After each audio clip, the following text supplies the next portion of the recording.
The plumes of fly ash are largely under control now in Bocoshe, Oklahoma, but residents of the area are concerned that they could return soon because of a proposal to begin recycling the coal ash. As it turns out, the only reason the fly ash pit exists is because of a deal made decades ago by a powerful former state senator. The coal-fired power plant that the late state Senator Gene Stipe convinced International Power Company AES to build in southeastern Oklahoma has left behind millions of tons of coal ash and cost the state tens of millions of dollars in tax breaks. Tax breaks that have steadily increased over time, so much so that the state actually gives the AES Shady Point Power Plant a tax break that is bigger than its tax bill. There is also a cost that can't be measured for residents of Bocoshe, Oklahoma, who have lived with the disposal of coal ash since the plant went into operation in 1990. But in the deal Senator Stipe made with AES, in return for the big tax breaks, the company agreed to burn Oklahoma coal. Tim Tanksley lives outside Bocoshe.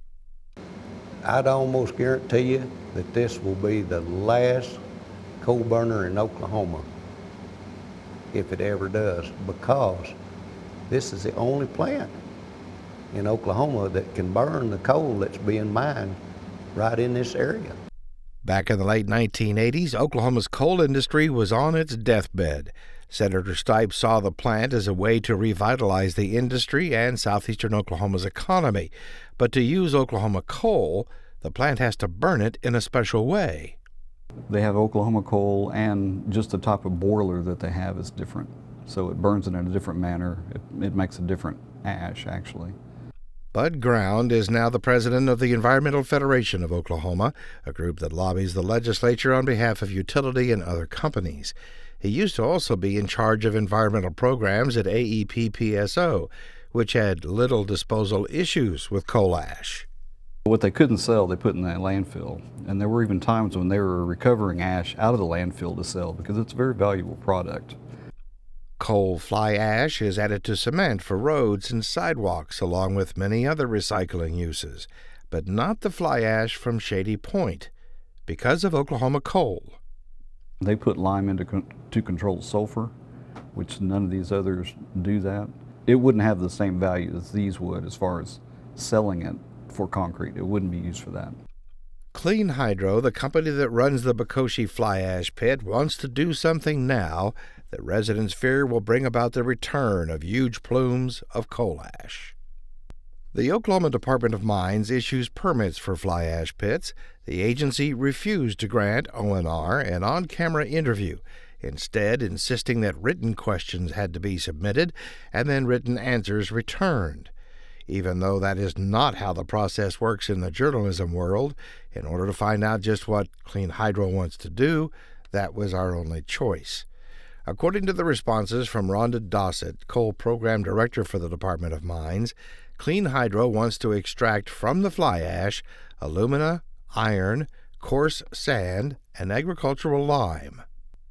According to the written response from the Department of Mines, Clean Hydro's process would use aging of new fly ash on site in the existing open pit and or removal of previously deposited fly ash from the pit, recovering the wanted material by washing, use of magnets to remove iron, sifting through a screen, and the use of centrifugal force in combination with water. Dub Talbert lives within viewing distance of the Clean Hydro ash pit. They're just going to stir that stuff up some more. And what you was reading there a while ago, it said it should, the less you can handle it, the better off you are, is basically what they were saying. And so they're going to stir it up some more. An attorney for Bocoshe residents has already filed a written protest with the Department of Mines, and it raises the specter of more lawsuits. He was challenged in the Oklahoma Department of Mines. They even had the statutory authority to give them a permit to move that stuff. It didn't sound like to me that the EPA and the DEQ was going to have anything to do with that. While other agencies may not have any direct involvement with permitting the fly ash pit in Bocoshe, there are agencies that have jurisdiction when it comes to clean air and water. We allow you to pollute to some degree. Our job is not to stop you. Our Our job is to regulate you, and that's just with almost every regulatory agency. There is an action that can be allowed under certain circumstances. Sarah Penn is the Deputy General Counsel for the Oklahoma Department of Environmental Quality. That might actually violate their permit that they have because it would create dust. And if you can't control the dust in a way that comports with the permit and the regulations, then maybe there is a violation there and they can't do that. They might have to ask for a modification from us. Officials of the Shady Point Power Plant did finally respond to our 2-week-old request for an interview, but not in time to be included in this story.